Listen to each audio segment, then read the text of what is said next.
ఓం శుక్లాంబరధరం విష్ణుం సువర్ణం చతుర్భుజం ప్రసన్నవదనం ధ్యాయే సర్వవిఘ్నోపశాంతయే సదాశివసమారంభాం శంకరాచార్యమధ్యమామస్మదాచార్యపర్యంతాం వందే గురుపరంపరాం శృతిస్మృతిపురాణానాం ఆలయం కరుణాలయం నమామి భగవత్పాదశంకరం లోకశంకరం వాగర్ధవో సంపృక్తో వాగర్ధః ప్రతిపత్తియే జగతః పితరౌ వందే పార్వతీ పరమేశ్వరౌ కూజంతం రామ రామేతి మధురం మధురాక్షరం ఆరుహ్య కవితా శాఖాం వందే వాల్మీకికోకిలం ఆపదామపహర్తారం ధాతారం సర్వసంపదాం లోకాభిరామం శ్రీరామం భూయో భూయో నమామ్యహం సదానింబవృక్షస్య మూలాధివాసా సుధాశ్రావణం తిక్తమప్యప్రియంతం తరుం కల్పవృక్షాదికం సాధయంతం నమామీశ్వరం సద్గురుం సాయినాథం.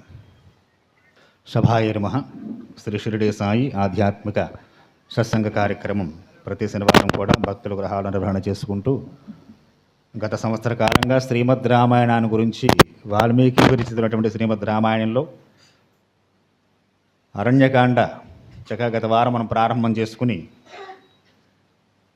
స్వామివారు విరాధుణ్ణి ముక్తి కల్పించి ఆయన వధ చేసి ఆ గంధర్వుడైన విరాధుడు చక్కగా పుణ్యలోకాలకు వెళ్ళగా అక్కడి నుంచి బయలుదేరి శరభంగ మహర్షికి ఆశ్రమానికి వెళుతున్న ఘట్టాలని గత వారం మనం ప్రారంభం చేసుకోవడం జరిగింది.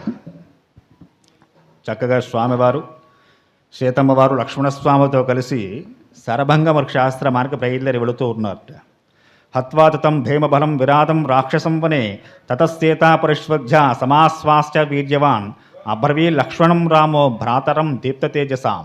మహా తేజస్సాలి పరాక్రమవంతుడైనటువంటి శ్రీరామచంద్రమూర్తి వారు చక్కగా లక్ష్మణుడు సీతతో కలిసి బయలుదేరి అక్కడి నుంచి ఆ దగ్గరలో శరభంగ మహర్షికి ఆశ్రమం ఉందని తెలుసుకుని ఆయన దర్శనం కోసం బయలుదేరుతున్నారట. ఆ దండకారణ్యంలో కష్టం నవమిదం దుర్గం నచస్మం వనగోచరాహ అభిగచ్చామహే శీఘ్రం శరభంగం తపోధనం. లక్ష్మణస్వామితో మాట్లాడుతున్నారు శ్రీరామచంద్రమూర్తులు. సోదరా లక్ష్మణ, ఈ కారడవి చూస్తున్నావా ఎంతలా ఉందో? ఇది మనం విశ్రమించడానికి అనువుగా లేదు. అంటే చాలా క్రూర మృగాల బాధ ఎక్కువగా ఉండేటువంటి ప్రాంతం ఇది. ఈ ప్రాంతం దాటి మనం చాలా తొందరగా ఆ శరభంగ మహర్షికి ఆశ్రమానికి వెళ్ళాలి అని చెబుతూ అక్కడి నుంచి చాలా వేగంగా ప్రయాణం సాగిస్తున్నారు ముగ్గురు కలిసి. చాలా వేగంగా ప్రయాణం చేశారు. సమీపే శరభంగశ్చ దదర్శనం మహదాద్భుతం విభ్రామానం వపుష సూర్యవైశ్వానరూపమం.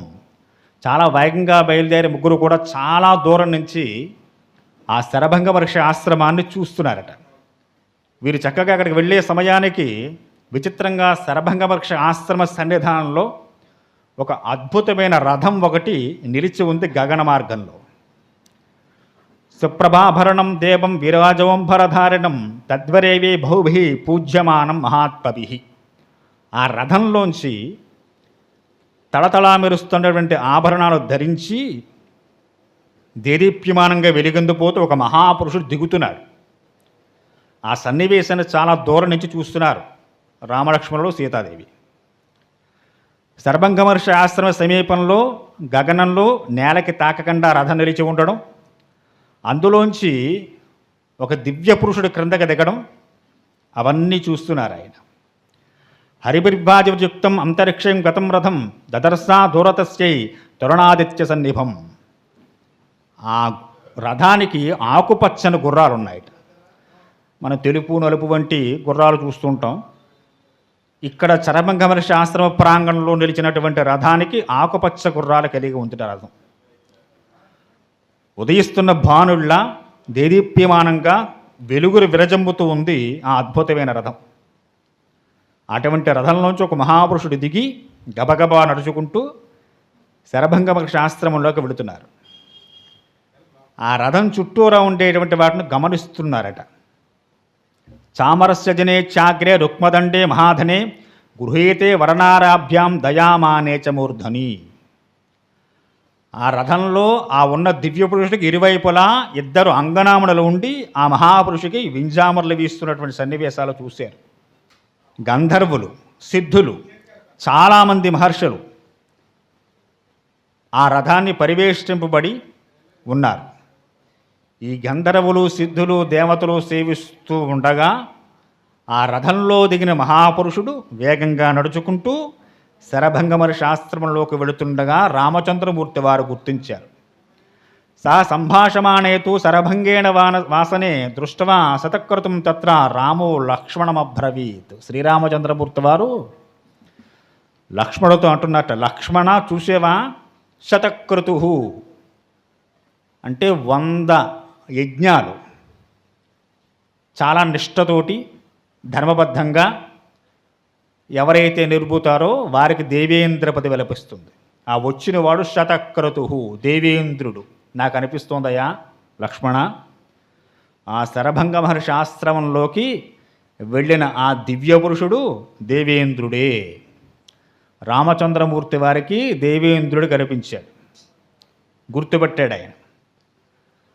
రామోదరథముద్దిశ్య లక్ష్మణ ప్రదర్శయన్ సహ సంభాషమాణేతు శరభంగేణ వానవే.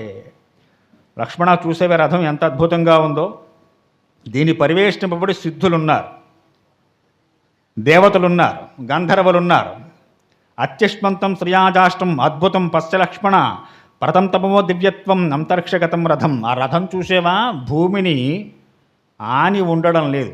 ఆ వెళ్ళిన మహాపురుషుడు కూడా భూమి మీద నడవలేదుట, గాల్లో నడుస్తూ వెళ్ళిపోయేట మహర్షి గారి ఆశ్రమంలోకి. ఈ రథానికి 4 వైపులా 100 మంది చెప్పున యువకులున్నారు. వారంతా 25 ఏళ్ల వయస్సు పడిన వారు తప్ప అంతకుమించి వయస్సున్న వారు ఎవరూ కనపడటం లేదు. విశాల వక్షస్థలాలు, విశాలమైన నేత్రాలు, దివ్యమైన ఆభరణాలు, వస్త్రాలు ధరించి, మంచి ఆయుధాలు ధరించి విరాజమానమైన దివ్య పురుషును చూసి, లక్ష్మణ మన చిన్నతనంలో విన్నాం కదా, వశిష్ఠ మహర్షి గారి దగ్గర యోగ వాసిష్టం అని చెప్పి పెద్ద గ్రంథం తయారైంది. రామలక్ష్మణుడు వివాహానికి ముందు వారు తండ్రి గారి దగ్గర ఉండగా ప్రతిరోజు సాయంత్రం మళ్ళా సత్సంగం చేసుకునేవారు. వశిష్ఠ మహర్షి ఎన్నో విషయాలు చెప్పారు ఆయనకి. అదంతా యోగ వాసిష్టం అన్న పేరుతో పెద్ద గ్రంథం తయారైంది. కనుక మన గురువు గారు చెప్పారు దేవతలు ఏ విధంగా ఉంటారు, ఇంద్రుడు ఏ విధంగా ఉంటాడు అని చెప్పని. ఆ విషయాలు గుర్తున్నాయా లక్ష్మణ? అవన్నీ పరిశీలనలోకి తీసుకుని చూసుకుంటే వచ్చినవాడు దేవేంద్రుడు అన్నారు. అని ఆ రథాన్ని పూర్తిగా పరిశీలన చేస్తూ ఇంకా ముందుకు సాగుతూ, ఇహోపత్యాసౌ రామో యవాన్మన్ నాభిభాషతే నిష్ఠాం నైతు తావత్తు తతోమాం ద్రష్టుమర్హతి. నేను ముందు వెళతాను లక్ష్మణ, నువ్వు సీతమ్మను తీసుకుని రా అని చెప్పి గబగబా పెద్ద పెద్ద అడుగులు వేసుకుంటూ శ్రీరామచంద్రమూర్తి వారు శరభంగ మహర్షి ఆశ్రమ వైపు వేగంగా వెళుతున్నారట. వస్తున్న శరభంగ మహర్షిని గుర్తించాడు దేవేంద్రుడు. ఆయన మహర్షితో అంటున్నారట, మహర్షి అదిగో శ్రీరామచంద్రమూర్తి వారు వస్తున్నారు, ఆయన నన్ను ఇక్కడ చూస్తారు. నేను ఇప్పుడే ఆయన దర్శనం చేయదలుచుకోలేదు. ఎందువల్ల అంటే శ్రీరామచంద్రమూర్తి వారు ఒక గొప్ప సుదుష్కరమైన కార్యం మీద భూమి మీదకు వచ్చారు. సాధారణ కార్యం కాదది. జితవంతం కృతార్థం చ ద్రష్ట హమర్చరాధమం కర్మ హ్యానేన కర్తవ్యం మహాదిన్యే సుదుష్కరం నిష్పాదయత్వా తత్కర్మ తతోమాం ద్రష్టుమర్హతి. ఆయన ఒక సుదుష్కరమైనటువంటి గొప్పదైనటువంటి ఒక సంకల్పాన్ని పుచ్చుకుని భూమి మీదకి వచ్చాడు శ్రీమన్నారాయణుడు. శ్రీరామచంద్రమూర్తి వారికి దేవతలు కనపడడం ఇదే ప్రథమం. రాక్షసులు కనపడ్డారు ఎంతవరకు. తాటకా సంహారం చేశారు. గురువుగారి ఆశ్రమంలో యాగ సంరక్షణార్థం వచ్చి మారేచ్చ సుబాహంలో కొట్టారు. గురువుగారు కనబడితే గురువుగారు చెబుతుంటే వెళ్ళారు తప్ప ఎక్కడ దేవతలు దర్శనం ఇవ్వలేదు శ్రీరామచంద్రమూర్తి వారికి. ఇప్పుడు దేవేంద్రుడిని గుర్తుపెట్టారు ఆయన. అది కూడా ఎలాగా అంటే, ఆయన గురువుగారి దగ్గర వశిష్ఠుల వారి దగ్గర ఉన్నప్పుడు వశిష్ఠుల వారు చెప్పినటువంటి దేవతల యొక్క వర్ణన దాన్ని దృష్టిలో ఉంచుకుని వచ్చిన వారు దేవేంద్రుడేను కూర్చోబెట్టారు. కాబట్టి ఆ వస్తున్న శ్రీరామచంద్రమూర్తి వారిని చూస్తూ దేవేంద్రుడు శరభంగ మహర్షితో మాట్లాడుతున్నారు. నేను ఇప్పుడే ఆయన దర్శనం చేసుకోదలుచుకోలేదు. కారణం ఏమిటయ్యా అంటే, ఆయన ఒక గొప్ప కార్యం మీద భూమి మీదకు వచ్చాడు. జన్మలేని వాడు జన్మను పొందాడు. ఆ కార్యం పూర్తి కావాలి. ఆ కార్యం పూర్తి కాకుండా మధ్య మధ్యలో దేవతలు దర్శనమిచ్చి మనలాంటి వాళ్ళందరూ పొద్దున ఏం మాట్లాడితే, రాముడు దేవుడే అండి, దేవుడు కాబట్టి అన్ని చేయగలిగాడు మామూలు వాళ్ళకి ఎలా కుదురుతాయని చెప్పి అంటూ ఉంటాడు. ఆయన దేవుళ్ళ భూమి మీదకి రాలేదు, ఒక తల్లి గర్భాన్ని ఆశ్రయించే వచ్చాడు. గర్భనరకం అంటారు. 9 మాసాల కాలం పాటు తల్లి గర్భంలో తల్లక్రిందులుగా పడి ఉండి కౌసల్యాదేవి తిన్నటువంటి ఆహారం ఆ మలమూత్రాల్లో ములిగి తేలి మామూలు మానవుల్లాగే భూమి మీదకి వచ్చాడు. ఆయనకు అవసరం లేదు అవన్నీ, కానీ వచ్చాడు. అలా వచ్చి సాధారణ మానవుల్లా బ్రతుకుతూ దైవ దర్శనం ఎలా చెయ్యగలుగుతున్నాడో మనకి చేసి చూపిస్తున్నాడు రాముడు. ఇందులో అది గమనించాల్సింది. ప్రతిదానికి రాముడు దేవుడు వెనకాల తగిలించుకుంటూ పోతూ ఉంటే ఆయన దేవుడిలాగా ఉంటావు, నువ్వు నీలాగే ఉంటావు. దేవుడులా ఆయన ఎక్కడా ప్రవర్తన చెయ్యలేదు కనుక దేవేంద్రుడు సైతం అంటున్నాడు, ఆయన ఒక సుదుష్కరమైన కార్యం మీద, గొప్ప కర్తవ్యమైన భూమి మీదకి వచ్చాడు, దేవతా కార్యం మీద వచ్చాడు ఆయన. ఆ కార్యం పూర్తయిన తర్వాత నేను స్వయంగా వెళ్ళి రామదర్శనం చేస్తాను. కాబట్టి మహర్షి, ఇప్పుడు నేను రామచంద్రమూర్తి వారికి కనపడదలుచుకోలేదు, ఆయన వస్తున్నారు కనుక నేను బయలుదేరుతున్నానని చెప్పి శరభంగ మహర్షి దగ్గర సెలవు తీసుకుని దేవేంద్రుడు గబగబా ఆయన ఏ విధంగా అయితే వేగంగా ఆ కాళ్ళు భూమి మీద ఆనకుండా గాల్లో నడుచుకుంటూ వచ్చాడో అలాగే వచ్చి నేలను తాకకుండా నిలుచున్న రథాన్నెక్కి అలాగే అంతర్ధానం పొందేసేట. తస్య పాదోచ సంగృహ్య రామ సీతా చ లక్ష్మణ నిషేధం సమజ్ఞాతం లబ్ధవాస నిమంత్రితా. వెనకాల నుంచి లక్ష్మణుడు సీతమ్మ వారు కూడా చాలా వేగంగా పరిగెట్టుకుంటూ వచ్చారు. శరభంగ మహర్షి ఆశ్రమంలో చాలా విచిత్రమైన ఘట్టాన్ని చూశారు.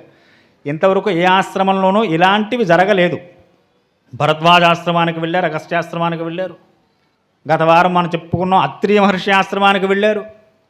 ఎక్కడా ఇలాంటి సంఘటన చూడలేదు. గొప్ప విచిత్రమైన సంఘటన ఇక్కడ శరభంగ మహర్షి ఆశ్రమంలో చూశారు రామలక్ష్మణుడు సీతాదేవితో కలిసి. వీరు కూడా గబగబా వెనకాల వస్తున్నారు. రామచంద్రమూర్తి వారు సీతాలక్ష్మణులతో కలిసి ఆశ్రమంలో అడుగుపెట్టే సందర్భానికి అక్కడి నుంచి ఆయన దేవేంద్రుడు వెళ్ళిపోయాడు. మామేష వరదో రామ బ్రహ్మలోకం నిషీపతి జతముగ్రేణ తపసా దుష్పాపమాకృతభి. రామచంద్రమూర్తి వారు శరభంగ మహర్షి నమస్కారం చేసి ముగ్గురు కలిసి సీతాలక్ష్మణులతో కలిసి నమస్కారం చేసి శరభంగ మహర్షి వారు కూర్చోమన్న తర్వాత కూర్చుని సంభాషణ జరుపుతూ మాటల మధ్యలో శ్రీరామచంద్రమూర్తి వారు అడిగారట, వచ్చిన వారు స్వామి దేవేంద్రుడే కదా, మీ దర్శనం కోసం వచ్చినట్టున్నారు అని చాలా మధురంగా మాట్లాడేట. నవ్వుకున్నారు మహర్షి. అవునయ్యా, ఒక గొప్ప పని మీద వచ్చాడు ఆయన. ఏం పని అన్నారు. బ్రహ్మలోకం నిశీషతి. బ్రహ్మగారి యొక్క కోరిక మేరకు నన్ను సత్యలోకం తీసుకువెళ్దామని చెప్పి వచ్చాడయ్యా ఆయన. బ్రహ్మగారు కబురు చేశారట. దీని ద్వారా అహం జ్ఞాత్వా నరవ్యాజ్ఞ వర్తమానం తదూరత బ్రహ్మలోకం నగచ్చామి తామదృష్టా ప్రియాతిథిం. నా తపశ్శక్తి వల్ల, నా స్వాధ్యాయనం వల్ల, ఇంద్రియ నిగ్రహం వల్ల అన్ని లోకాలలో కూడా స్వేచ్ఛగా యథేచ్ఛగా తిరగగలిగేటువంటి గొప్ప శక్తిని నేను పొందగలిగాను. దీని ద్వారా కేవలం నా స్వాధ్యాయనం, నా తపశ్శక్తి ద్వారా. లలితా సహస్రనామాల్లో గొప్ప గొప్ప నామాలు వస్తూ ఉంటాయి మనకి. ప్రతి మనిషికి వెన్నుపూస చివరి భాగంలో కుండలిని శక్తి అని ఉంటుంది. అది పాములా 3 ముడతలు పడి ముడుచుకుని ఉంటుంది. యోగా క్లాస్ అని చెప్పి పెడుతూ ఉంటారు. 41 రోజులు 41 రోజులు చేస్తే యోగా ఏమీ రాదు. ఆ 41 రోజులు పచ్చికూరలు తినేసి మేకలు కూడా లేకుండా చేస్తాం. ఇదో పెద్ద మళ్ళీ ఇదో పెద్ద దరిద్రం.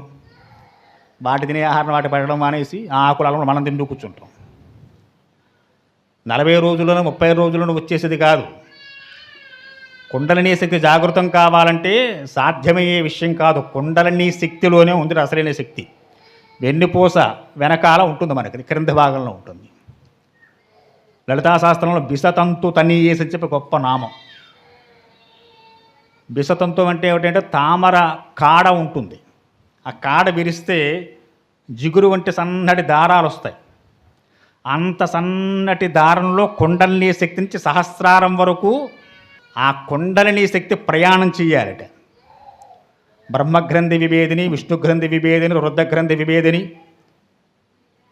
6 చక్రాలు, 3 గ్రంథులు, మొత్తం నవావరణ.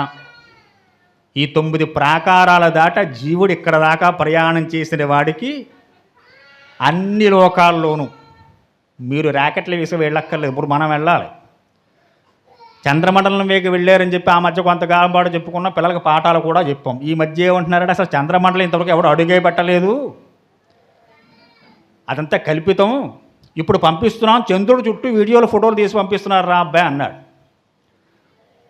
మరి 50 ఏళ్ల క్రితమే చంద్రమండలం అడుగుపెట్టారు, జెండా పాతారు, మావాడు పాతారు అన్నారు.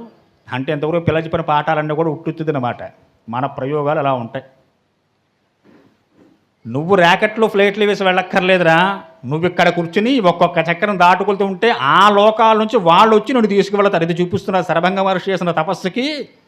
బ్రహ్మగారు పంపించేట, నాయన నువ్వు భూలోకంలో ఉండవలసిన వాడు కాదయా, అన్ని లోకాల్లోనూ కూడా నువ్వు యథాచ్ఛగా తిరగలే శక్తి నీకు వచ్చింది కాబట్టి బ్రహ్మగారు పంపారు సత్యలోకంలోకి నేను రమ్మనని చెప్పి ఇంద్రుడంతటి వాడొచ్చి శరభంగ మహర్షికి విన్నవించుకున్నారు. అది నువ్వు ఇక్కడ కూర్చుని శరీరంలో ఉన్న ఈ 3 గ్రంథులు 6 చక్రాలు దాటుకుని సహస్రారం వరకు ప్రయాణం సాగించగలిగితే అంతర్ముఖ సమారాధ్య బహిర్ముఖ సుదుర్లభ. ఇది లలితాసనమునామమే. బాహ్యంగా నువ్వు ఏ ప్రయాణాలు చేసినా వెళ్ళలేవు. లోపల నుంచి ఆ షట్చక్రాలు దాటుకుని 3 గ్రంథులు దాటుకుని ప్రయాణం చేసిన వాడికి అన్ని లోకాల వాళ్ళు వసులే ఉంటారు. ఇది శరభంగ మహర్షి యొక్క జీవితంలో నిజమైన దాన్ని చూపిస్తున్నారు. కాబట్టి రామ, దేవేంద్రుడు వచ్చాడయా సత్యలోకం నుంచి, బ్రహ్మగారు పంపగా ఈ సత్యలోకంలోకి రమ్మని ఆహ్వానం పంపడం కోసం వచ్చాడు. ఇది దేనివల్ల నాకు వచ్చిందనుకుంటున్నావు? అహం జ్ఞాత్వా నరవ్యాఘ్ర, ఓ నరవ్యాఘ్రమైన శ్రీరామచంద్ర, వర్తమానమ దూరత, ఒక దూతగా వచ్చాడు. ఎవరు? దేవేంద్రుడు. ఎవరికైనా మన ఇంట్లో వాళ్ళని పంపించాలంటే మనకన్నా క్రింద స్థాయి వాళ్ళని పంపుతాం. వాళ్ళని పిలుచుకురండి, వీళ్ళని తీసుకురండి అంటే కుటుంబంలో నువ్వు యజమానివి, నువ్వు పెద్దవాడివి, నీకన్నా క్రింద స్థాయి వాళ్ళని పంపుతావు పిలుచుకురమ్మని చెప్పని. దేవేంద్రుడు ఏమైనా మామూలు వాడా? దేవతలందరికీ ప్రభువు. బ్రహ్మగారు పంపితే రాజు బయలుదేరి వెళ్ళేట భూలోకంలో ఋషిని పిలిపించి రావడం కోసం. ఎంత విచిత్రం చూడండి. కనుక అలా వచ్చారు. దీది బ్రహ్మలోహం నగచ్చామి తమ దృష్ట్వా ప్రయీదతి. ఇది దేనివల్ల వచ్చింది? ధార్మికేణ మహాత్మన, ధర్మం వల్ల వచ్చింది. నా ధర్మమే, నా స్వాధ్యాయనమే, నా తపస్సే, నా జితేంద్రియతత్వమే ఇది సమస్త లోకాల్లోనూ కూడా నేను యథేచ్ఛగా వెళ్ళడానికి కావలసిన శక్తిని కూడా తీసుకుపెట్టింది నాయన. అక్షయా నరసార్థూల మయాలోక జితా శుభ బ్రాహ్మాచ్చ నా కృపాశ్య ప్రతిగృహ్ణీష్వ మామకాన్. ఓ మహాపురుషుడా శ్రీరామ, నా తపశక్తి ప్రభావంతో అక్షయమైన లోకాలను పొందే. అక్షయం ఏంటి? ఇంక అంతు లేదు. ఇన్ని లోకాలు 14 లోకాలండి. సత్యలోకం, విష్ణులోకం, కైలాసం, మణిపురం, ఇవన్నీ చెప్పుకోండి. అక్షయం అంతే. కాబట్టి స్వర్గాది సమస్త లోకముల యందు కూడా నా తపస్సుతో వాటిని సాధించగలిగాను అని చెప్పి, ఏవముక్తో నరవ్యాఘ్ర సర్వశాస్త్ర విశారద ఋషీణాం శరభంగేణ రాఘవో వ్యాక్రమ భ్రవేత్. ఈ శరభంగ మహర్షి చెప్పినటువంటి విషయాలన్నీ చక్కగా విన్నారు శ్రీరామచంద్రమూర్తి వారు, సంతోషించారు. రాముడికి కావాల్సింది ఏముంది? ఎవడ ధర్మం వాడు చేస్తే రాముడికి ఆనందం. తెల్లవార్లు ఏకాహాల పేర్లు చెప్పి భజనలు చేసిన సంతోషించాడు ఆయన. గంగాలని టీ తాగుతారు, తెల్లవార్లు వాయిస్తూనే ఉంటారు. రాముడు కాదు కదా, పక్కింటి వాడు కూడా సంతోషించాడు. పాడేవన్నీ సినిమా పాటలే, ఎవడు సంతోషిస్తాడు? వీటికి లొంగేడు వాడు కాడు రాముడు. ఎవడి ధర్మం వాడు నిర్వర్తన చేస్తే ఆ ధర్మానికి లొంగేవాడు రాముడు. కనుక శరభంగ మహర్షి ఋషి కనుక ఆయన తపస్సు చేయాలి, స్వాధ్యాయనం చేయాలి, యజ్ఞాగాలు చేయాలి. అవి ఆయన చేస్తూ ఇన్ని లోకాల్లో ఆధిపత్యాన్ని శరభంగ మహర్షి సంపాదించారు కాబట్టి చాలా సంతోషించారట. శరభంగ మహర్షి అన్నారు, ఇహ రామ మహాతేజ సుదీక్షో నామధార్మిక వసచ్చరణ్యే ధర్మాజ్ఞాన తే శ్రేయో విధాస్యతి. ఓ రామ, నా యొక్క తపశ్శక్తితో నేను సంపాదించినటువంటి గొప్ప శక్తినంతా నీకు ధారపోసేస్తాను, నీకు ఇచ్చేస్తున్నానయ్యా ఆ శక్తి అంతాను. ఏషపంధానరవ్యాఖ్య ముహూర్తం పశ్యతాతమాం యవజ్ఞామి గాత్రాన్ని జీర్ణం చ చవతిమోగవ. నా శరీరాన్ని ఇప్పుడే అగ్నిలో విడిచిపెడుతున్నాను అని చెప్పి చాలా గొప్పవైన మాటలు మాట్లాడారు. చాలా సంతోషించాడు శ్రీరామచంద్రమూర్తి వారు. చాలా సంతోషం మహర్షి, ఈ దండకారణ్యంలో ప్రయాణం సాగిస్తున్నాం మేము ముగ్గురం కూడా. మేము ఎక్కడ నివాసం ఉండాలో కాస్త ఆ విషయాన్ని చెప్పి మీ ప్రయాణం కొనసాగించండి అన్నారు. ఎక్కడ మేము నివసించడానికి వీలుగా ఉంటుంది అని చెప్పని. ఇమాం మందాకినీం రామ ప్రతిశ్రోత్ర మరువ్రజ నదీం పుష్పోదక వాహం తత్ర గమిష్యసి. ఓ రామ, ఈ మందాక నది తీర ప్రాంతంలో ప్రయాణం సాగించి తూర్పుగా ప్రవాహం చేస్తూ ఉంటుంది, మీరు పశ్చిమ ముఖంగా వెళ్ళండి. అక్కడక్కడ తెప్పల వంటి కనిపిస్తూ ఉంటాయి. అలాగే ఈ మందాక నది తీర ప్రాంతం మీరు ఉండడానికి చాలా అనువైనటువంటి ప్రాంతం, ఈ ప్రాంతం అంతా కూడా. ఇలా ప్రయాణం సాగిస్తే కొంత దూరం వెళ్ళాక సుతీక్ష్ణ మహర్షి యొక్క ఆశ్రమం వస్తుంది. మీరు ఆ మహర్షికి సేవ చేసి ఆయన్ని కలుసుకుంటే ఆయన మీరు ఎక్కడ నివాసయోగ్యంగా ఉండడానికి బాగుంటుందో చెబుతారు అని చెప్పి సుతీక్ష్ణ మహర్షి గురించి కాస్త వివరణ చెప్పి మహర్షి ముగించారు. వెంటనే శరభంగ మహర్షి గారు తన తపశ్శక్తినంతా రాముడికి ధారపోశారు. పోసి తతోగ్నం సమవాదాయ హుత్వా చాజ్యేన మంత్రవితు శరభంగో మహాతేజ ప్రవివేశ హుతాసనం. తన ఆశ్రమ ప్రాంగణంలో రగులుతున్నటువంటి హోమాగ్నిలోకి వెళ్ళి నిల్చున్నారట. పాదాల నుంచి శరీరం అంతా మైనం ముద్దల్లా కారి కింద పడిపోతుంది. శరభంగ మహర్షి చిరునవ్వుతో నుంచున్నారు స్వామి. ఎముకలన్నీ దగ్ధమవుతున్నాయి, శరీరం అంతా రాలిపోయింది, అవయవాలన్నీ క్రింద రాలి పడిపోతున్నాయి. చూస్తున్నారు రామ లక్ష్మణ సీతాదేవులు. చూస్తుండగానే శరీరం అంతా ఒక్కసారి అగ్నిలో పూర్తిగా భస్మమైపోయి అందులోంచి తస్య రోమాని కేశంచ తదాగ్ని శత్మాత్మ జీర్ణాత్వచం తదాస్తేనం యచ్చమాంసం శరీరంతో మాంసము చీము నెత్తురు అన్నీ ఆ రగులుతున్నటువంటి అగ్నిలో పడుతూ అది చుయ్యమని అగ్నిమే నీరు పడితే ఎటువంటి శబ్దాలు వస్తాయి, అటువంటి శబ్దాలు వస్తూ ఉండగా అవన్నీ రాలి పడిపోగా అందులోంచి నవయవ్వన శరీరంతో 26 సంవత్సరాల వయస్సున్నటువంటి ఒక మహాపురుషుడు ఆవిర్భావం చెందేట. శరభంగ మహర్షి చాలా వృద్ధుడు. ఆ శరీరం విడిచిపెట్టేశాడు ఆయన. దేవతలు యోగ్యమైన శరీరాన్ని పొందాడు. సత్యలోకానికి వెళ్ళాలిగా ఆయన. దేవతలకి ఎన్ని యుగాలు గడిచినా వారి వయస్సు 25-26 సంవత్సరాల లోపే ఉంటుంది, ఇక పెరగదట. వారు నవయవ్వనంగా ఉంటారట.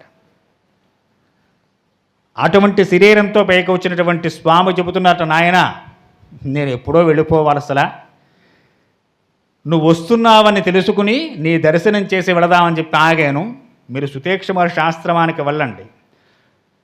సలోకాన్ అహీతాగ్నం ఋషీణాంచ మహాత్మనం దేవానాంచ వితిక్రమ్య బ్రహ్మలోకం విచోరత్ అని చెప్పి వారికి సెలవు తీసుకుని మహర్షి అక్కడి నుంచి బయలుదేరి చక్కగా సత్యలోకం ప్రయాణం సాగించేట. నమస్కారం చేస్తూ నుంచున్నారు రామ లక్ష్మణ సీతాదేవి. వారు నమస్కారం చేశారు. ఈ ఆశ్రమ ప్రాంగణంలో ఈ సంఘటన జరుగుతున్న సందర్భంలోనే ఆ శరభంగ మహర్షి ఆశ్రమం చుట్టూ శ్రీరామచంద్రమూర్తి వారు వచ్చారని తెలుసుకుని అక్కడికి ఇంకా కొంతమంది వివిధ శాఖలకు చెందినటువంటి మహర్షులు వచ్చి నుంచున్నారట. వారిలో వైఖానసులు, వాలికళ్ళు, సంప్రాక్షులు, మరీచివులు, అస్మకుట్టులు, ధార్మికులైనటువంటి పత్రాహారులు, దంతోలూకులు, ఉజ్ముకులు, గాత్రసయ్యులు, అసయులు, అభరావాగాసులు, సలిలాహారులు, వాయుపక్షులు, ఇలా అనేక మంది మహర్షులు కొన్ని శాఖలు అన్నమాట. ఇవన్నీ కూడా వారంతా వచ్చి ఆశ్రమం చుట్టూ నుంచున్నారు. స్వామివారు బయటకు వచ్చారు. ఎప్పుడైతే శరభంగ మహర్షి గారు వెళ్ళిపోయారో చక్కగా అక్కడి నుంచి స్వామివారు వారికి నమస్కారం చేసి బయటకు వచ్చి నుంచోగానే వారందరూ వచ్చి చుట్టూ చేరారు. సీతారామ లక్ష్మణుల చుట్టూ కూడా. అభిగమ్యచ ధర్మాజ్ఞ రామం ధర్మాభృతాంబరం వచ పరమధర్మజ్ఞం ఋషి సంఘా సమాహిత. వచ్చిన మహర్షులందరికీ కూడా శ్రీరామచంద్రమూర్తి వారు అభివాదం చేశారు. వారందరూ అంటున్నారట, ధనుర్ధారులో మేటి అయినటువంటి వాడు, పరమ ధర్మస్వరూపుడు అయిన శ్రీరామ, మీరిక్కడ దాకా రావడం మా యొక్క అదృష్టమయ్యా. సాటిలేని మహావీరుల్లో గొప్పవాడువు నువ్వు. ఇక్ష్వాక వంశంలో శిరోమణివి. దేవతలకు దేవేంద్రుడిలాగో భూమి మీద ఉన్నటువంటి క్షత్రియులందరిలో కూడా నీవు ఇంద్రుడి వంటి వాడవయ్యా. గొప్ప పితృభక్తి కలిగినటువంటి వాడివి. సత్యపాలన బాగా తెలిసినటువంటి వాడివి. ధర్మ నిరతలో అపూర్వుడవు అని చెప్పి వేణోళ్ళ శ్రీరామచంద్రమూర్తిని కొనియాడి, త్వామాసాధ్య మహాత్మానం ధర్మజ్ఞం ధర్మవత్సలం అద్దిత్వాన్నాదవక్షాం తచన్న క్షతమర్హసి. ఓ ప్రభు, నీ గొప్పతనం చెప్పడానికి మాకు అంత శక్తి లేదు, అంత గొప్పవాడు. అయితే నీవు ప్రభువు, ఇక్ష్వాకు వంశంలో జన్మించిన క్షత్రియుడివు నువ్వు. మనం చాలాసార్లు చెప్పుకున్నాం, మనల్ని పరిపాలన చేస్తున్న ప్రభువుకి ఆ రాజ్యంలో ఎవరు ఏం చేసినా అందులో 4వ భాగం వెళ్ళిపోతుంది. ఒక మంచి చేసాం, 100 గాయత్రి జపం చేసావు, 25 గాయత్రి ప్రభువుకి వెళ్ళిపోతుంది. ఏ పుణ్యం చేసినా అంతే, ఏ పాపం చేసినా అంతే. మనం చేసే పాప పుణ్యాల్లో 4వ వంతు ప్రభువు ఖాతాలో పడుతూ ఉంటుంది. మహర్షులు చెబుతున్నారు, ఈ దండకారణ్యం అంతా ఇక్ష్వాకువంశం సూర్యవంశం వాడిది కాబట్టి సమస్త భూమండలం వారి యొక్క ఆధిపత్యంలోనే ఉంటుంది. ఎవరున్నా వారికి సామంతులుగా ఉండవలసిన వారే. కాబట్టి ఆయన అరణ్యాల్లో ఉన్న, అయోధ్యలో ఉన్న ప్రభువులుగానే ఉంటాడు ఆయన. కాబట్టి రామ, ప్రభువైనటువంటి వాడు ఈ సాధు సత్పురుషులు, ఋషులు, బ్రాహ్మణోత్తములు, వేదవిధులు చేసినటువంటి యజ్ఞ యాగాది కర్మకాండలో తపశక్తిలో 4వ భాగాన్ని స్వీకరించడం జరుగుతుంది. అలాగే ప్రజలు పన్నుల రూపంలో కూడా 4వ భాగాన్ని పన్ను రూపంలో వసూలు చేస్తాడు ప్రభువు. దేనివల్ల అంటే ఏమైనా ఉపద్రవాలు వచ్చినప్పుడు మళ్ళీ ప్రజలను సంరక్షణ చేయడం కోసం ఆ ధనాన్ని వెచ్చించాలి. అది ప్రభువు యొక్క లక్షణం. అలా ఎవడు చెయ్యడో వాడు అధర్మపరుడు అవుతున్నాడు. రామ, నువ్వు అలాంటి వాడువు కాదు. పన్నుల రూపంలో ప్రజల నుంచి ధనాన్ని ఆర్జించేటటువంటి ప్రభువు ఆ ప్రజలకు అవసరమైనప్పుడు ఆ ధనాన్ని వెచ్చించాల్సి ఉంటుంది. ఇప్పుడు మేం పన్నేం కడుతున్నాం నీకయ్యా అంటే, ఋషులు పన్నేం కడతారు పాపం? వారికి ఇల్లా వాకిలా? ఇల్లుంటే ఇంటికో పన్ను, కుళాయికో పన్ను, కరెంటుకో పన్ను, తినడానికో పన్ను, పడుకోవడానికి ఇన్ని పన్నులు కడతాం. వాళ్ళకేముంది కనుక అరణ్యాల్లో ఉండేవారికి. మరి మేమేం చేస్తున్నామని చెప్పి అడుగుతావేమో రామా.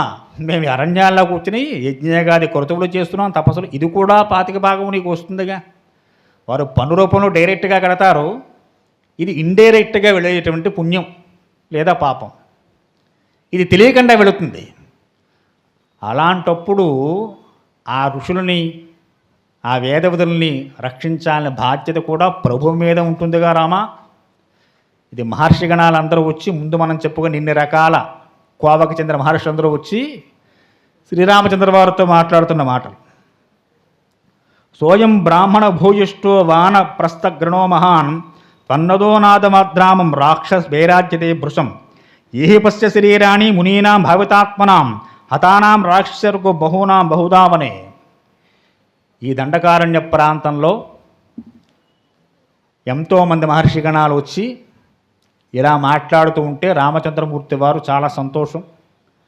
రాజ్యం బాగుండాలని మనం చేసే పుణ్యకార్యాలు, భారతదేశంలో కూర్చుని కార్యాలు చేస్తున్నామంటే అవన్నీ మనకే పుణ్యం అంతా మనకేనే కాదు. సనాతన ధర్మంలో ఏది నీ గురించి నువ్వు చేసుకో, అందరూ బాగుండ కోసం చేస్తుంటాడు. కాబట్టి ఇప్పుడు మీకు నేనేం చేయగలను చెప్పండి, తప్పక చేస్తా అన్నారు రామచంద్రమూర్తి వారు. వారు చెబుతున్నారట, చాలా సంతోషమయ్యా, మమ్మల్ని ఏ విధంగా ఆదుకోవాలని చెప్పి అడుగుతున్నావు. రాక్షేర్ బాధ్యతే భృశం, మేమంతా కొంతమంది రాక్షసుల చేత బాధింపబడుతున్నాము.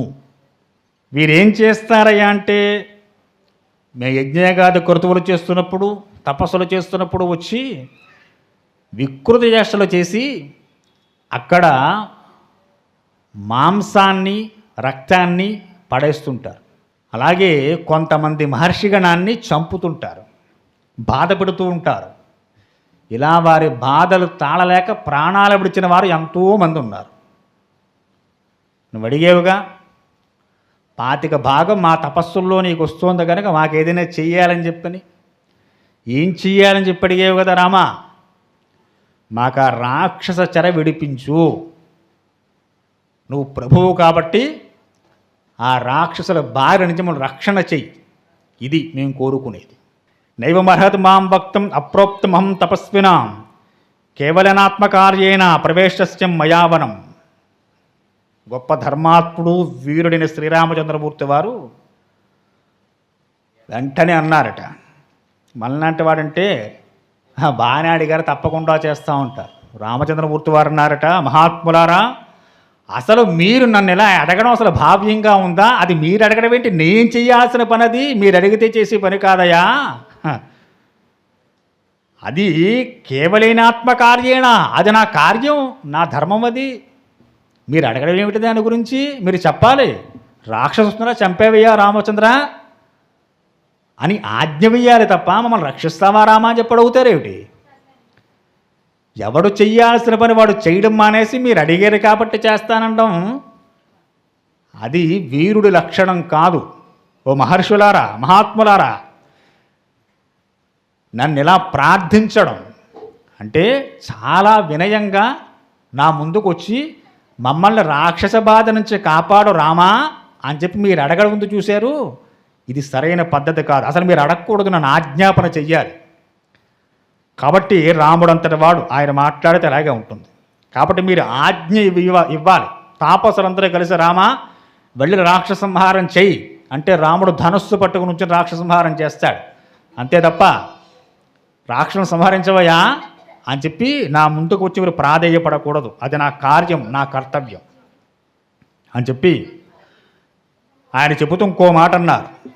భవతామర్ధ సిద్ధ్యర్థం అగతోహం యదృచ్ఛయ తస్సమేయం వనే వాసో భవిష్యతి మహాఫల.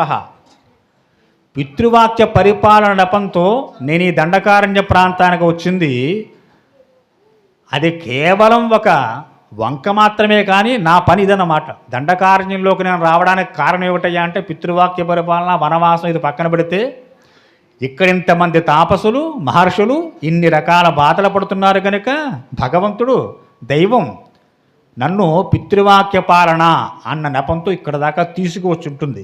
కాబట్టి మహర్షులారా, మీ కార్యసిద్ధికి తోడ్పడడం కోసమే దైవం ఈ విధంగా నడిపిందని నేను అనుకుంటున్నాను. కాబట్టి మీరు నిశ్చింతగా ఉండండి. తపస్వీనాం రణే శత్రుం హంతుమిచ్చామి రాక్షసాం పశ్యంత వీర్యం ఋషయ సప్రధర్మే తపోధనా. మీ ముందు శపథం చేస్తున్నాను, మీకు మాటిస్తున్నాను మహర్షులారా, తప్పకుండా నేను ఆ రాక్షసుల నుంచి మమ్మల్ని రక్షణ చేస్తాను అని చెప్పి వారందరికీ మాట ఇచ్చారట. సంతోషించారు. సరే, అక్కడి నుంచి ఆ మహర్షి గణంతో కలిసి బయలుదేరి, ఇందాక శరభంగ మహర్షి గారు చెప్పారు సుతీక్ష్ణ మహర్షి యొక్క ఆశ్రమానికి వెళ్ళమని చెప్పి, ఆ సుతీక్ష్ణ మహర్షి ఆశ్రమానికి ఈ మహర్షులందరూ దారి చూపిస్తూ ఉండగా సీతారామలక్ష్మణులు బయలుదేరి వెళుతున్నారట. రామస్తు సహితో భ్రాత సీతయాచ పరం తప సుతీక్ష్ణమాశ్రమం జగామా చైతద్విదై.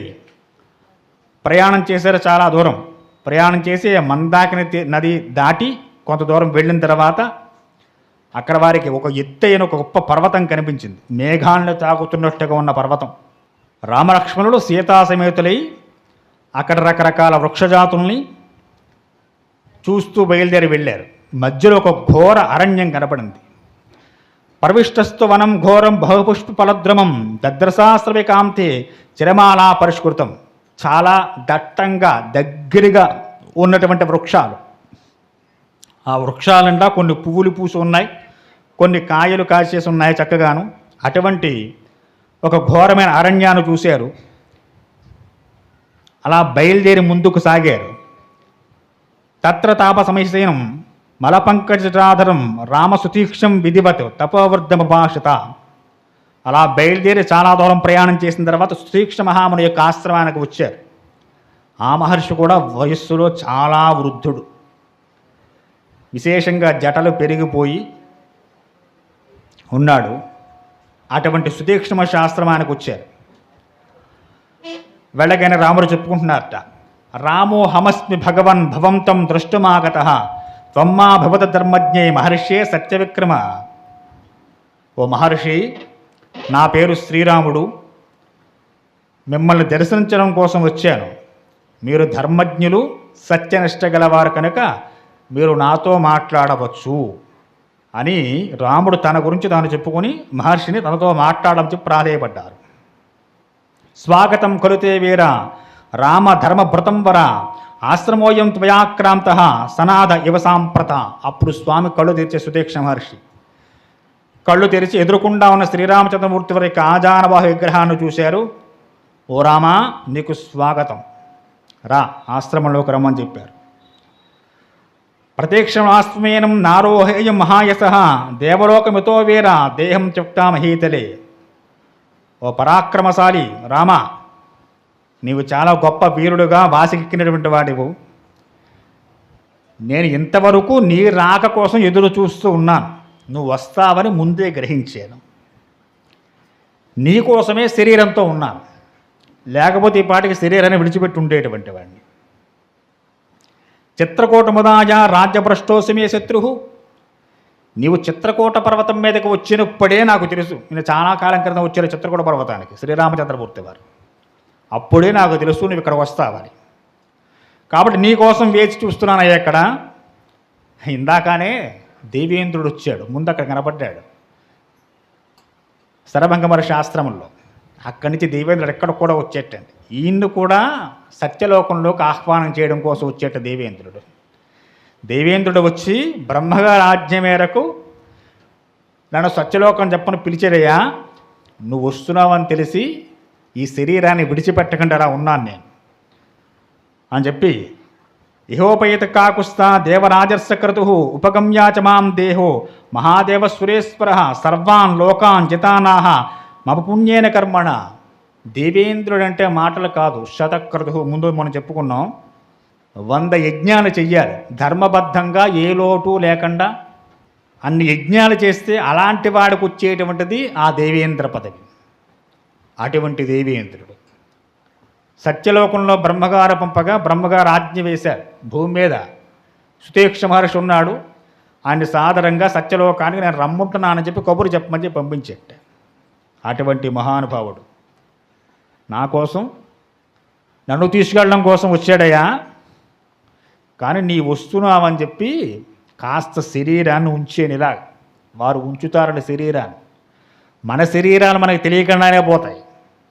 వారి శరీరాలు వారి విడిచిపెడితే పోతాయి. ఇదే వారికి మనకి తేడా.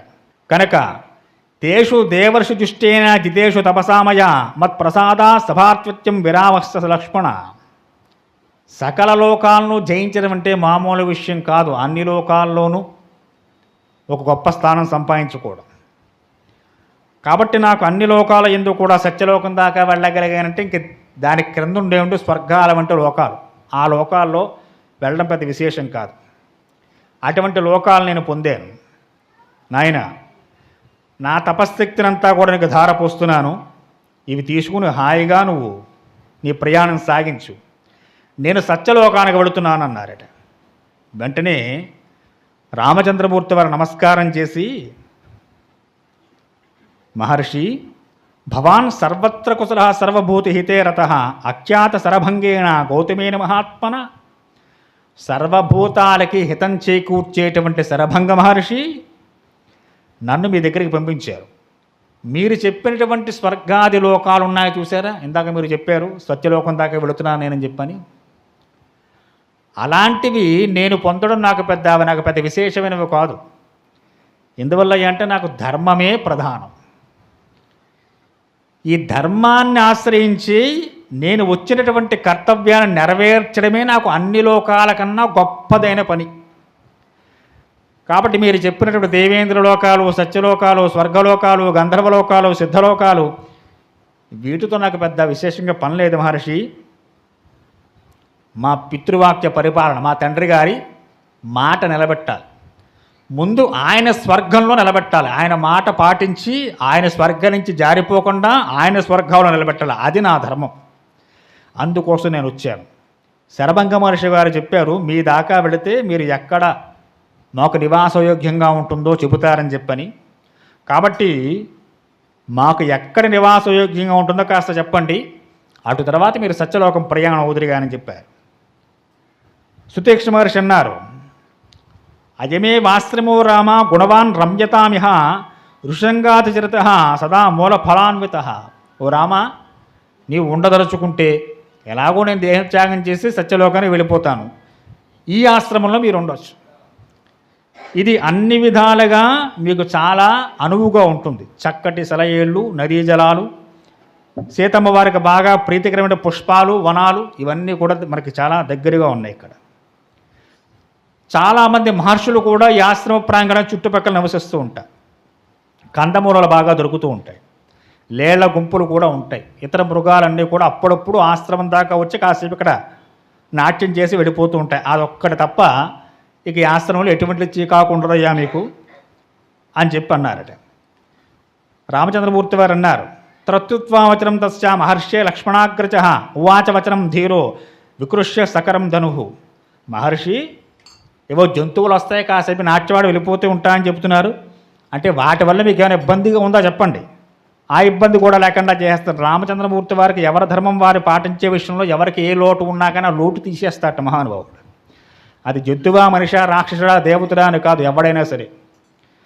కాబట్టి ఆ జంతువులను మీకు ఏమైనా ఆటంకం కలుగుతుందో చెప్పండి అన్నట్ట. లేదు నాయన, అవి మనకి ఏ ఆటంకం కలిగించవు, కాబట్టి నా తపశ్శక్తి అంతా నిర్విరామంగానే సాగుతూ ఉంది అని చెప్పి సమాధానం చెప్పారు. ఈ సుతీక్ష మహర్షి సంభాషణ జరుగుతూ ఉండగానే సాయం సంధ్యా సమయం అయింది. సాయం సంధ్య వేళ చక్కగా వచ్చిన మహర్షులు రామలక్ష్మణుడు సాయం సంధ్యావందనాలు చేసుకున్నారు, సంధ్యోపాసన చేశారు. ఆ రాత్రికి సుతీక్ష మహర్షి ఆశ్రమంలో విశ్రమించారట. రామలక్ష్మణుడు సీతాసహితంగా మొన్నాడు తలతలవారుతుండగానే లేచారు. రామస్తు సహ సౌమిత్రి సుతేక్షే నాభిపూజిత పరిణామ్యనాశం తత్ర ప్రభాతే ప్రత్యబుద్ధిత. పొద్దున్నే లేవగానే చక్కగా రామచంద్రమూర్తి వారు, మహర్షి చాలా సంతోషం, ఈ రాత్రికి మీ ఆశ్రమంలో మాకు ఆతిథ్యాన్ని ఇచ్చారు, చాలా ఆనందంగా ఉంది. సరే, మేము నివాసయోగ్యంగా ఉండడానికి మీరుండే ఆశ్రమాన్ని నేను స్వీకరించాలనుకోవడం లేదు, దీన్ని ఇలాగే ఉంచుతాం. ఇంకేదైనా మంచి ప్రదేశం చూపించండి మాకు, మేము అక్కడికి వెళతాం. మాకు కూడా చాలామంది మహర్షి గణాలు వచ్చి ఉన్నారు, వారందరూ కూడా ఏవేవో బాధలతో వచ్చారు. ముందు చెప్పారుగా మాకు రాక్షసుల బాధ బాగా ఎక్కువగా ఉంది, దాని నుంచి మమ్మల్ని రక్షించమని చెప్పని, కాబట్టి చెప్పమని చెప్పారట. ఉద్ధాయుత ఇదాకాలం రాఘవ సహసేతయ ఉపాస్వ సుశీతే జైలోత్పలగంధికా. సీతా లక్ష్మణుడు కూడా వచ్చి మహర్షికి నమస్కారం చేశారు. సుతీక్ష మహర్షి గారు ఉదయించి చేసిన అగ్నిహోత్రాన్ని పూర్తి చేసుకున్నారు. రామలక్ష్మణుడికి సీతాదేవికి ఉదయకాలంలో చేయాల్సిన సేవలు, వారికి అందించాల్సిన పూజా విధానాన్ని అందించారు. చాలా సంతోషించారు. సరే, రామచంద్రమూర్తి వారి మాటలు విని చెప్తున్నారట ఆయన, మహర్షి నాయన తతస్సుభతరే తూని ధనుషే ఛాయతేక్షణ దదౌ సీత త్రయోర్భాణో ఖడ్గోచ విమలోతత. మీరిక్కడి నుంచి బయలుదేరి చక్కగా ఈ మహర్షుల్ని వెంట పెట్టుకుని ఈ నదీ తీరం వెంట ముందుకు సాగండి.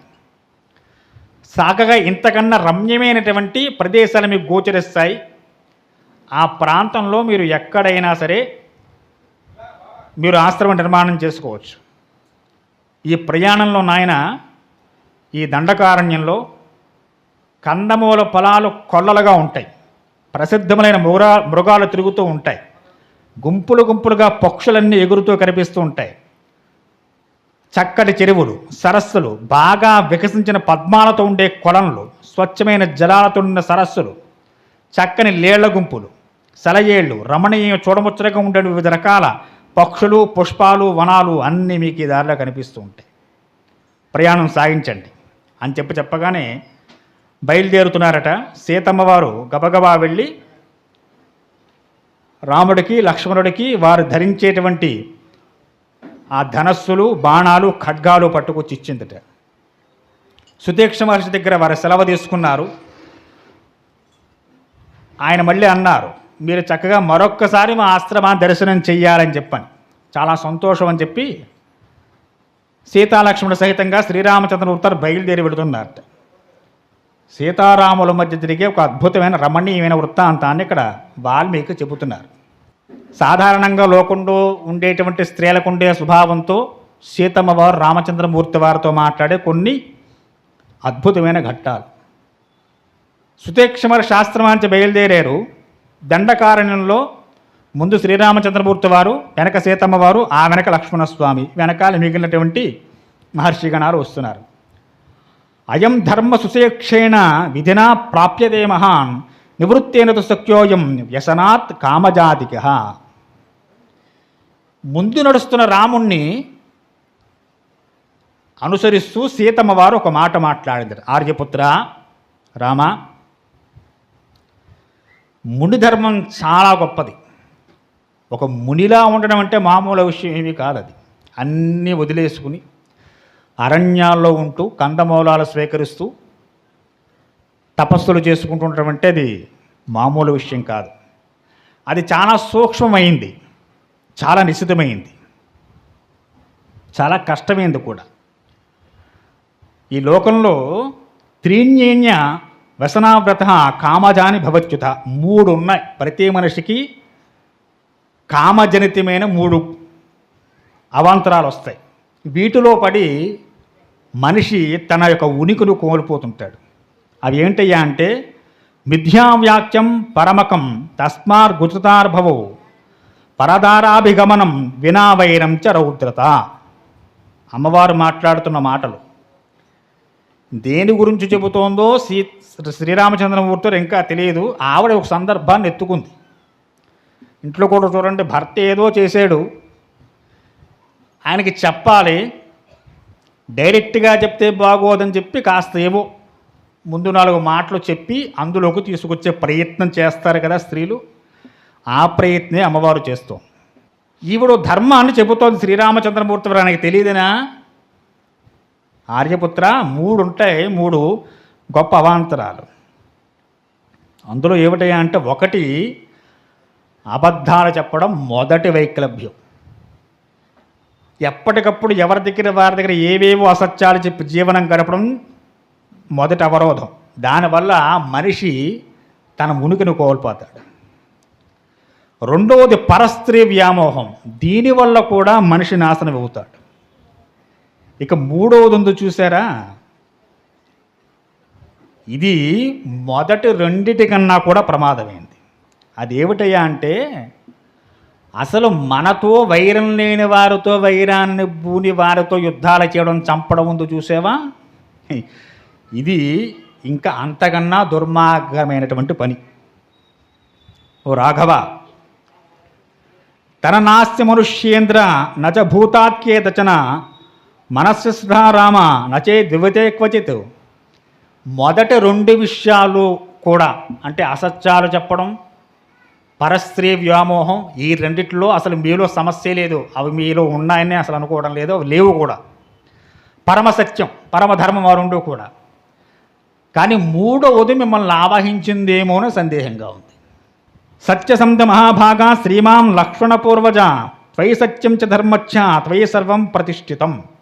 ఓ మహాత్మా, సకల ఐశ్వర్య సంపన్న లక్ష్మణాగ్రజ రామ, మహానుభావ, మనకెందుకు వచ్చిన వైరాలివి? అమ్మవారు చెప్పదలుచుకుంది ఏమిటయ్యా అంటే, మీ తండ్రి గారు వనవాసం చేయమన్నారు, చక్కగా వనాల్లోకి వచ్చి 14 ఏళ్ళు వనవాసం చేసేమా, కందమూలాలు తిన్నామా, వెళ్ళి చక్కగా మళ్ళీ రాజ్యపాలన చేసుకోవచ్చు కదా.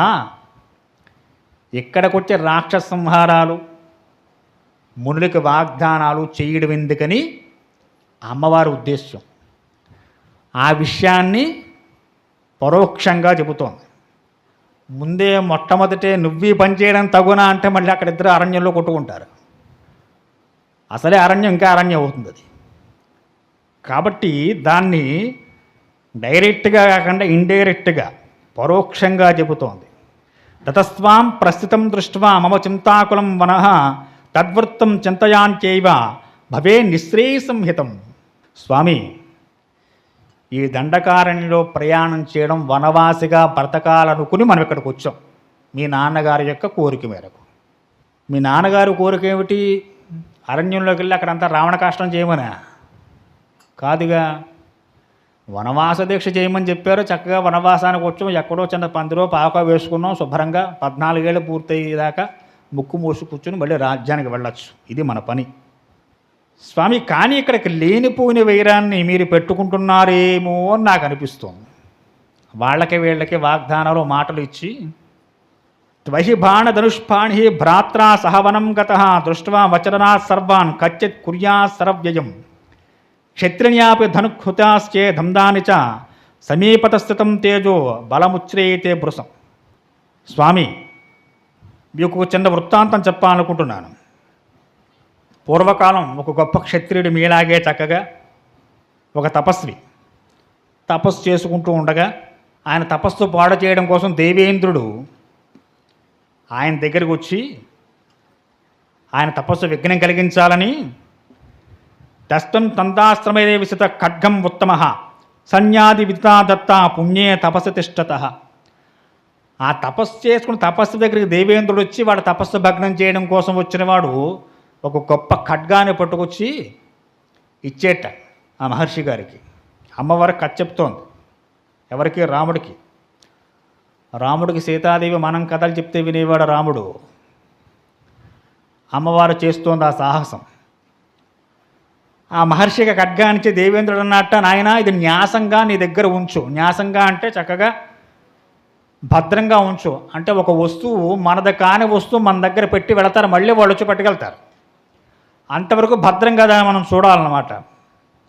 దీన్ని జాగ్రత్తగా ఉంచు, ఎక్కడ పారేయకు, పోగొట్టకు, మళ్ళీ నేను తీసుకువెళతాను అని చెప్పి దేవేంద్రుడు ఆ మునికుమారుడికి, ఆ మునికి ఒక ఖడ్గానిచ్చి అదృశ్యమయ్యాడు. అప్పటి నుంచి ఆ మహర్షి గారు ఏం చేశారంటే, అగ్ని సంయోగవద్ధేతో శస్త్ర సంయోగ ఉచ్యతే స్వేహచ్చ బహుమానచ్చ స్మారయత్వాన్ని శిక్షచే. ఇక ఆయన కందమూలాలు తెచ్చుకోవడం కోసం వెళుతున్నా, హోమానికి సమితుల కోసం వెళుతున్నా, దర్భలు తెచ్చుకోవడం కోసం వెళుతున్నా కూడా కత్తిని పట్టుకుపోతూ ఉండేవాట. రాను రాను ఏమైందయ్యా అంటే వీడికి తపస్సు మీద స్వాధ్యాయం మీద దృష్టి మరలిపోయి ఆ ఖడ్గం మీదే దృష్టి పడింది. దాన్ని జాగ్రత్తగా చూడ, దాన్ని మళ్ళీ ఇంట్లో వస్తాడు, వాడికి ఇవ్వాలి ఈ గోల పట్టుకుంది. ఇంకా కత్తిని ఎప్పుడు కూడా పెట్టుకోవడం వల్ల ఏమైందయ్యా అంటే వాడిలో కూడా కర్కశ బుద్ధి వచ్చింది. మన దగ్గర ఉన్న వస్తువులు కూడా మన యొక్క మనోభావాలను మార్చేస్తాయన్నమాట సీతమ్మ వారు చెబుతోంది. అది ఎప్పుడు తుపాకీ బొడ్లో పెట్టి తిరిగి వాడికి ఏముంది, సరదాగా ఉండ కాల్ చేస్తే పోలే అని చెప్పి సరే కాల్ చేస్తాడంతే ఏముంది. ఎవరు జరగట్లేదు ఇప్పుడు రోడ్లు చూడు. కాలేజీ వెళ్ళే స్టూడెంట్స్కి తుపాకులు, వాడికి కత్తులు. ఎందుకయ్యా అంటే ప్రాణరక్షణ కోసం అంటున్నాడు. సరదాగా కాల్ చేస్తాడు, ఏముంది. కానీ మన దగ్గర ఉండేటువంటి వస్తువులు కూడా మన మనస్సును మార్చి మన చేత చెయ్యకుండా పనులు ఏ విధంగా చేయిస్తాయో అమ్మవారు చెబుతోంది. అలా ఉండి కొంతకాలానికి కత్తితో సహవాసం చేసి ఇక అరణ్యంలో నిర్దాక్షిణ్యంగా జీవహింస చేయడం ప్రారంభం చేశాడు. అలా చేసి శస్త్రాస్త్రధారణం ఇక్కడ క్షత్రినాయుత వీరాణం వనేషు నిరతాత్మనాం ధనుషా కార్యమేత్వాతో ఆర్తానం అభిరక్షిణాం. ఎక్కడో తపస్సుగా ఉండేవాడి చేతికి వచ్చిన ఖడ్గమేమిటి, ఆ ఖడ్గంతో తపస్సు విడిచిపెట్టి వీడు వాళ్ళని వెళ్ళి నరకడం ఏమిటి, వనవాసం ఎక్కడా, తపస్సు ఎక్కడా, క్షత్రత్వం ఎక్కడా స్వామి. అలాగా తన తపశ్శక్తి నుంచి జారిపోయాడు. ఈ వృత్తాంతమంతా చెప్పి నిత్యం శృతిమతి సౌమ్య చరధర్మం తపోవనే సర్మహం వేదితం తుభ్యం త్రైలోక్యమపి తత్వతః. ఓ రామ, మీ మీద ఏ సంశయం లేదు నాకు. కేవలం స్త్రీ స్వభావంతో మాత్రమే ఈ మాటలు చెబుతున్నా. మీరంటే అపరిమితమైన గౌరవం ఉంది, మీ యందు విపరీతమైన అనురాగం ఉంది. కానీ నాకు భయం ఎక్కడో. ఇది భయంతో చెబుతున్న మాటలు తప్ప ఏదో మీకు ధర్మం తెలియదని, మీరు అధర్మానికి పాల్పడుతున్నారని చెప్పే వృత్తాంతం మాత్రం కాదు. ప్రభు మన్నించండి అని చెప్పి వృత్తాంతాన్ని చెప్పి నిశ్శబ్దంగా ఉండిపోయింది అమ్మవారు. రామచంద్రమూర్తి వారు నవ్వుకున్నారు. హితముక్తం త్వయా దేవి స్నిగ్ధయా సుదర్శం వచః కులం యసితం తత్వాచ ధర్మే అజ జనకాత్మజే. నవ్వుకున్నట్టున్నారట. జనక వంశంలో పుట్టినటువంటి స్త్రీ ఏ మాటలు మాట్లాడాలో ఆ వంశానికి తగ్గట్టుగా మాట్లాడేవ సీత, చాలా సంతోషం. నా మీద ఉండే అనురాగంతోనే చెప్పావు.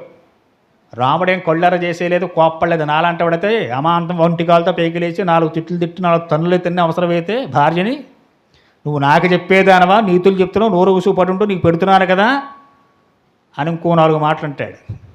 రాముడు అలాంటి వాడా? స్వామి చాలా సౌమ్యంగా మాట్లాడుతున్నారు.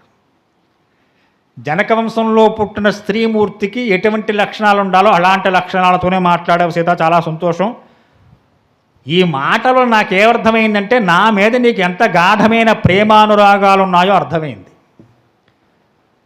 అందులో అర్థం చేసుకోవాల్సిన విషయం అది. భార్యాభర్తల మధ్య వచ్చేటువంటి చిన్న చిన్న మనస్పర్ధలు తగాదాల్లో ఒకరినొకరు ఏ విధంగా అర్థం చేసుకోవాలో సీతారాములు మనకు చేసి చూపిస్తున్నారు. ఇంట్లో కూర్చొని కాదండి, అరణ్యాల్లో తిరుగుతూ. ఇంట్లో ఉంటేనే ఇంటిని అరణ్యంగా చేసుకునే మనకి ఇంక అరణ్యాల్లో వెళితే కేకారణ్యాలు అయిపోతాయి మన జీవితాలు. కాబట్టి స్వామి చెబుతున్నారు, చాలా సంతోషం సీత, మంచి విషయం చెప్పు నా మీద ఉంటే ప్రేమతో అభిమానంతో. కింతి వక్ష్యామహం దేవి త్వయోనోక్తిమిదం వచ క్షత్రియోర్ధాజితే చాసో నార్తశబ్దో భవేదితి. సీత, నువ్వు చెప్పినటువంటి కథలో ఉండేటువంటి మునుకుమారుల్లాగా కనిపిస్తున్నాడు రాముడు నీకు. ఏది పట్టు ఉంటే దానికి వసుడై దాంట్లోనే పడి కొట్టుకునే వాళ్ళ ఉన్నాడా నీకు? క్షత్రం పరమధర్మం, క్షత్రియుడికి క్షాత్రమే పరమధర్మం.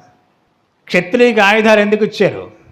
వనవాసానికి దశరథ మహారాజు గారు వెళ్ళినప్పుడు రాముడికి లక్ష్మణుడికి నారచీరలు ఉన్నాయి తప్ప, అంటే వాళ్ళు కిరీటాలు ఆభరణాలు పెట్టుకోకూడదు, రాజోచితమైన భోజనాలు చేయకూడదు, ఇలాంటి నియమాలు ఉన్నాయా తప్ప ఎక్కడా ధనస్సులు బాణాలు ఉపయోగించకూడదు నియమాలు ఏమీ లేవు. వారు పట్టుకునే వచ్చారు.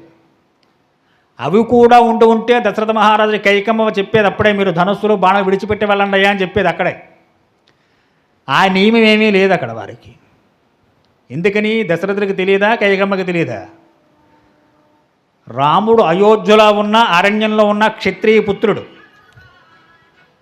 ఏమిటి క్షత్రియుకుండే పరమధర్మం? ఎక్కడ అధర్మం జరుగుతున్నా క్షత్రియుడు చూస్తూ ఊరుకోకూడదు, దాన్ని ఎదిరించాలి. అది రాజుకుండే పరమధర్మం. కాబట్టి ధనస్సులు బాణాలు ఖడ్గాలు ఎందుకు తీసుకొచ్చానుకుంటున్నావు కూడాను అంటే, వాటితో స్నేహం చేసి నేను కూడా ఊరికే ఖాళీగా ఉండి ఫోన్ చూసినట్టుగా ఖాళీగా ఉండి వాడి మీద వీళ్ళతో బాణాలు వేసి చంపేయడం కోసం తెచ్చుకున్నాను అనుకున్నాడు. రాముడు అంత నిగ్రహశక్తి లేని వాళ్ళ కనిపిస్తున్నాడు ఆ సీత నీకు. ఒకవేళ ఈ ఆయుధాలే తప్పనుకుంటే, ఇది ఎవరో ఏదో మా నాన్నగారు మీ నాన్నగారు ఇచ్చినవి కాదు, బ్రహ్మ ఇచ్చేట ఆయుధం క్షత్రియుడికి. ఎందుకని? తప్పు చేసిన వాడు ప్రభువు చేత దండన పొందితే వాడికి ఆ దోషం పోతుంది, మళ్ళీ పుణ్యాత్ముడు అవుతాడు. మహాభారతంలో కూడా ధర్మరాజు దగ్గరికి సంజయుడు వస్తాడు రాజభాయానికి. రాయభారంలో వస్తూనే మొదలెడతాడు, ధర్మరాజాను యుద్ధం చేయకు, నీ సోదరులు కౌరవులు అజ్ఞానంతో ఏదో పని చేశారనుకో, నువ్వు మళ్ళీ యుద్ధం చేస్తావా ఆయుధాలు బట్టి? చిచ్చి తప్పు కాదు అంటే, వాడు అలాగో పరమ దుర్మార్గులు, నువ్వు వాళ్ళని చంపి నువ్వు అధర్మపరుడు అవుతా వద్దని చెబుతున్నాడు ఆయన. విన్నారు శ్రీకృష్ణ పరమాత్మ. అప్పుడు అందించుకుంటాడు ఆయన, సంజయ చాలా గొప్పగా చక్కగా మాట్లాడేవరా నాయన, ఏం చెబుతున్నావయ్యా, యుద్ధం చేయొద్దంటున్నావా? యుద్ధం చేయకపోతే క్షత్రియులకి ఆయుధాలు ఎందుకు ఇచ్చాడు రా వర్మగారు? ఈ కత్తులు ఖడ్గాలు ధనస్సులు బాణాలు ఎందుకు ఇచ్చాడు? పోలీసులు తుపాకులు ఆటీలు ఎందుకు ఇస్తారు? ఎవరన్నా కొట్టు చేస్తుంటో చూస్తూ ఉండమనా? అందుగా వారికి కాదుగా. ఎక్కడ అధర్మం జరుగుతుంటే అధర్మం మీద ఆయుధం ప్రయోగం చేసి వాడిని దండించమని కదా వారి చేతికి ఆయుధాలు ఇచ్చేది, లేకపోతే వాళ్ళకి ఆయుధాలు మనకివ్వచ్చుగా. ఆ బాధ్యత ఒక వ్యవస్థలో ఒకడికి పెట్టావు, ఆ పెట్టిన వాడికి ధర్మరక్షణ కోసం ఆయుధాలు ఇచ్చావు. ఆ ఆయుధం ఇచ్చి అది ఉపయోగించడం తప్పంటే ఇంకా వాడి చేతికి ఆయుధం ఎందుకు? ఇంకా క్షత్రియులకి బ్రహ్మ ఇచ్చినటువంటి వరం ఆయన ఆయుధాలు. ఆయుధం వాడటమే తప్పైతే ఇక క్షత్రుడు పరిపాలన చేయడం ఎందుకు? వాడి చేతికి ధనుస్సులు ఎందుకు, బాణాలు ఎందుకు, ఖడ్గాలు ఎందుకు? ఈ ఆయుధాలు చూసి కనీసం వీటికి భయపడి ప్రజలు అధర్మం వైపు వెళ్ళకుండా, అమ్మో ఈ తప్పు చేస్తే ప్రభువు దండిస్తాడని భయపడి వారు ధర్మ మార్గంలో ఉంటారని, ఒకవేళ అధర్మం చేసిన శిక్షిస్తే చూసి భయపడతారని, ఆ విధంగా ధర్మరక్షణ చేయడం కోసం మాత్రమే క్షత్రియులకి ఆయుధాలు ఇచ్చారు. ఈ విషయాన్ని సీతమ్మ వారు చెబుతున్నారు. రామచంద్రమూర్తి వారు, మయా చేద్వచనం శ్రుత్వా కార్యేస్న పరిపాలనం ఋషీణాం చ దండకారణ్యే సంస్కృతం జనకాత్మజే. రాముడు అయోధ్యలో ఉన్న అరణ్యంలో ఉన్న రాముడు క్షత్రియ వీర కుమారుడు. అధర్మం జరుగుతుంటే చూస్తూ రాముడు ఉండడు. బాగా గుర్తుపెట్టుకో సీత. వీరు తపస్సులు సాధువులు, వీరి ధర్మం వీరు చేస్తున్నారు. వాడి పని వాడు చేసుకునే వాడి దగ్గర రాక్షసులు వచ్చే వాడిని బాధ పెడుతూ వాడి ధర్మాన్ని విఘాతం కలిగిస్తుంటే చూస్తూ ఉండమంటావా? పైగా నేనేమైనా కల్పించుని వెళుతున్నాను ఇక్కడికి. శరభంగమరి శాస్త్రంలో నీవు లక్ష్మణుడు వినలేదు, వారు వచ్చి మొరపెట్టుకున్నా నా దగ్గరికి వచ్చి. ఇది అనవసరమైన శత్రుత్వం నువ్వు అనుకుంటున్నావు, ధర్మరక్షణ చెప్పి నేను అనుకుంటున్నాను.